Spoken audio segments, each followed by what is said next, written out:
Hi everyone, welcome back to Social Nerd. I'm back with yet another tutorial video, and in today's video I'll be showing you how to log into your GitHub account. For that, first of all, open up your GitHub app on your phone. After you open up your app, there you can see that you can sign in with GitHub or you can sign in with GitHub Enterprise. Now, enter your username or email address that is linked to your account. Then, enter your GitHub's password. After you are done, tap on the green tab that says Sign In.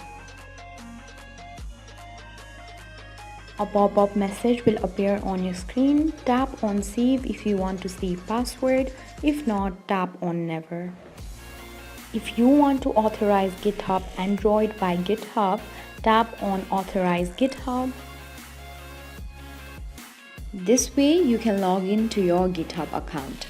Now you can browse your latest notifications, browse your files and code, organize issues with labels, assignees, project and more. Thank you for watching. If you like the video, please hit the like button. If you want to see more tutorial videos, hit the subscribe button, and if you have something to say, please leave a comment.